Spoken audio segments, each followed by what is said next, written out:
Before responding, you have to verify the news. So he sent As-Sa'dayn. Surah Al-Hujurat, yeah? نعم, Surah Al-Hujurat, or the rooms. So he sent Sa'd ibn Mu'adh, وسعد ibn Ubadah, وعبدullah ibn Rawaha, 3 leaders of their own people. They went and they investigated the case, and they found that not only that Banu Qurayza was preparing themselves also to attack the Muslims after they return from this battle. So Nabi sallallahu alaihi wasallam marched down home, and he was ready to take off his clothes. Jibreel alayhi salam, Angel Gabriel, whom they hate a lot, came down and said, "What are you doing, O Muhammad?" He said, "I'm taking off my battle clothes." He said, "Not yet. The angels have not taken theirs yet off. You have to follow us to Banu Qurayza." And this is when the Prophet ﷺ says, "Whosoever believes in Allah and listens to my statement should not pray Asr here, should pray Asr in Banu Qurayza." This is a very immediate command that we have to march down to Banu Qurayza to teach them a lesson. So when they went there and they besieged them, by the way, the Confederates besieged the Muslims for almost a whole month. So it was not just a rumor, no, it was something going on for a whole month. And Allah subhanahu wa ta'ala describes the critical situation of Muslims in Surah Al-Ahzab when He says, وَإِذْ زَاغَتِ الْأَبْصَارُ وَبَلَغَتِ الْقُلُوبُ الْحَنَاجِرُ وَتَظُنُّونَ بِاللَّهِ الظُّنُونَ. Remember what happened? Your eyes grew wild. You could not believe your eyes. That you're being sandwiched. There is a risk in front of you and a danger behind you in Al-Madinah. وَبَلَغَتِ الْقُلُوبُ الْحَنَاجِرُ. It is a metaphor that the hearts have reached to the throats. Great risk, great danger. وَتَظُنُّونَ بِاللَّهِ الظُّنُونَ. And people started thinking bad thoughts about Allah subhanahu wa ta'ala. They will be defeated, Allah will not support them, this is it, and so on.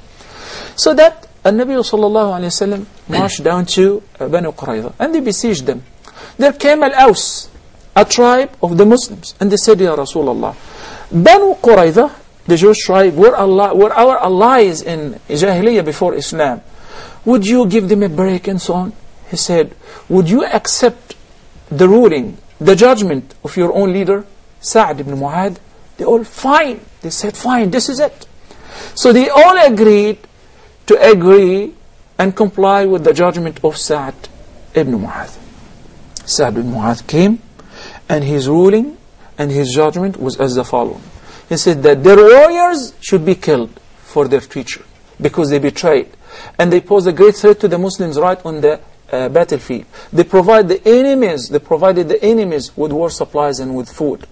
And they attacked our women and our children. And Nabi sallallahu alayhi wa sallam said, "Allahu Akbar, Ya Sa'd!" He just passed the ruling of Allah subhanahu wa ta'ala from above 7 heavens. And this is what happened. And Nabi sallallahu alayhi wa sallam, we should not say that he killed 600 Jews. That's not true. And Nabi sallallahu alayhi wa sallam only killed and executed the warriors who wanted to take the Muslims while they were right on the battlefield. And it had nothing to do with being Jewish. Exactly. It had or nothing otherwise, to do with even being from the Bani Qurayza. It had to do with... It happened to be... Because of their guilt of the sins that they committed only. Correct. So, if somebody steals, it doesn't matter who his father is. In today's world, somebody wages a war against an innocent nation and takes out the life of over 1 million people, preemptive strike, for a lie. And Nabi sallallahu alayhi wa sallam never did that. And Nabi sallallahu alayhi wa sallam investigated the case. And when that was proven, he did not kill their women, nor did he kill their children, nor did he burn their homes. Mass destruction, collateral damage, he did not do any of that. Rather, Nabi sallallahu alayhi wa sallam accepted the ruling of Sa'd ibn Mu'adh, and he said... Who is from their own tribe. No, he was not, but he was their ally. Sa'd ibn Mu'adh was the leader of Al-Aws. There were 2 main Arabic tribes, Al-Aws wal Khazraj. Okay. Okay, so he was in what you say, in a treaty with them, and they were their allies before Islam. And Nabi sallallahu alayhi wa sallam did not mind any of that. And his ruling came that obviously these guys were perpetrators. Yes. If you like the term, we hear it a lot today. And perpetrators, they send them to military court and they end up executing them. So Nabi sallallahu alayhi wa sallam did not do any more than what would people do today. Jazakallah khair, Shaykh. Okay, we've got a live call. Sister Rashan from the Kingdom of Saudi Arabia. Sister, you're live and ask her your question, please. Sister. Assalamu alaikum, Shaykh. Wa alaikum assalam wa rahmatullah. I would like to know about the menstruation. Shaykh said not to touch the Quran during our menstruation. So I would like to know evidence from Sahih Hadith, and Shaykh said that we have to wear the gloves. So does the impurity goes by wearing the gloves, or does the impurity lies in the hands? Okay. And the second doubt is, Quran says it is hudal linnas. 25% of the woman's life is spent in menstruation. So what if she has some problems in life and she has to face problems, and why this privilege of consoling her heart by reading the Quran has been taken away from her? And when we do dawa work, and some sheikhs say we can give the translation of the Holy Quran to the non-Muslims. So are the Muslimah women worse than them during menstruation period? And some I have heard also that during menstruation we can recite the verses from the Holy Quran which we have memorized. So what is the difference in reading the Quran or reciting? Anyway, the meaning of the Quran is... Okay, we'll go through all those, inshallah. Jazakallah, sister. Thank you. Okay, we have Brother Fasir now from the Kingdom of Saudi Arabia. Also, Brother Fasir, you're live and ask your question, please. Assalamu alaikum, Shaykh. Wa alaikum assalam wa rahmatullahi wa barakatuh. Shaykh, how are you? Alhamdulillah, thank you so much for calling. Shaykh, I want to know that which one of the following is better? Giving sadaqah jariyah to some trusted Muslim organization, or personally giving money to some needy people? And my second thing is on the behalf of my mother, that she wants the CDs for visitors at home. So can you please provide this? Okay, Inshallah, we'll check on that. Wa jazakum. Okay.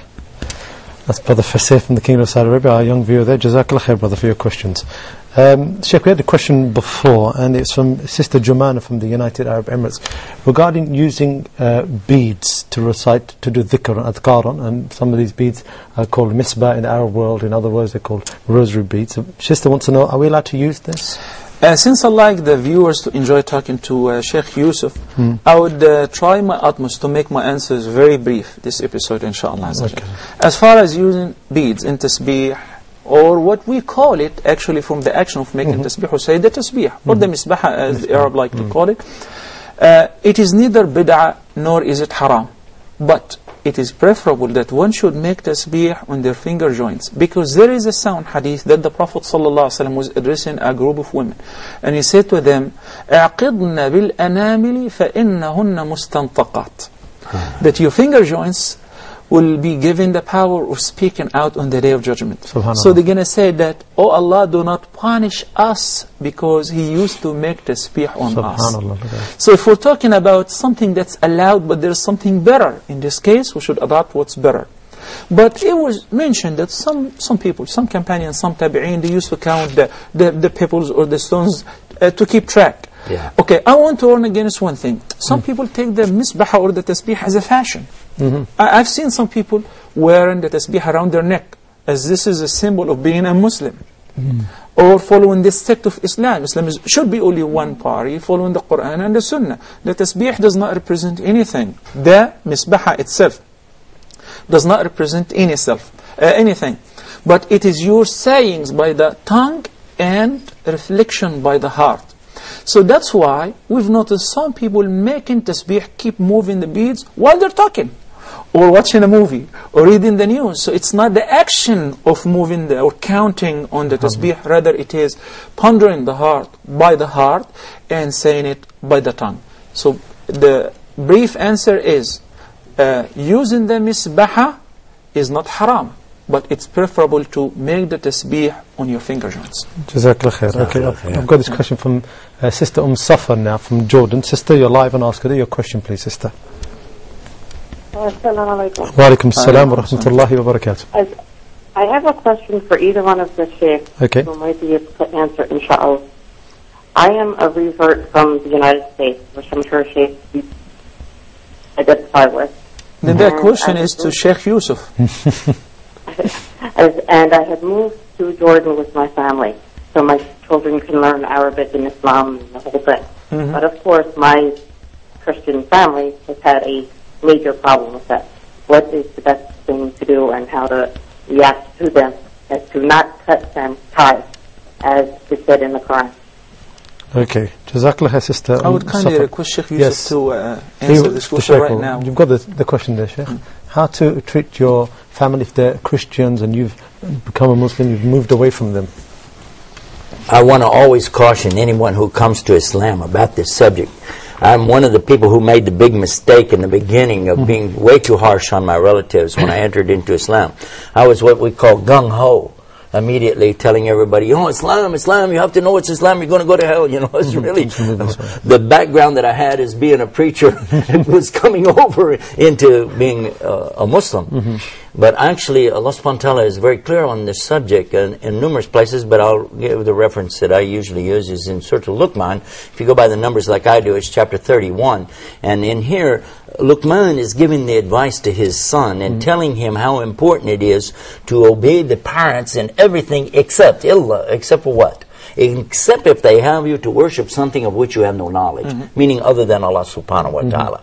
So this is a very clear statement. And so if you're understanding that Allah is saying obey them in everything except that, so this is clear. And we must give honor, dignity, respect, and really, as much as you can, give your love to them, even if they're attacking you, attacking Islam and so on, because you realize these are the people that raised you up. These are the people that had you in the first place. Your mother carried you inside of her for all those months and then delivered you in such pain and grief that she suffered. It's mentioned in Quran like that. That she suffered, you know, in giving childbirth to you. Now, who are you to come back on her and tell her, you have to believe like this, you have to believe like that? It's not for you to do that. If she would like to believe, would like to know, this is another subject. But the first thing is you have to give the good treatment to your parents. And if Allah wants, He can soften their hearts through your good behavior. Correct. And I highly recommend that everybody consider this, because when I was trying to give the dawah to my dad, I was really tough on him on one subject. I came to find out later I was wrong. SubhanAllah. Twice. Wrong in the subject of what I was talking about, and wrong in the way I was treating him. And as soon as I shut my mouth, within just a few days, he accepted Islam. Allahu Akbar. Allahu Akbar. But the guidance is from Allah. Yeah.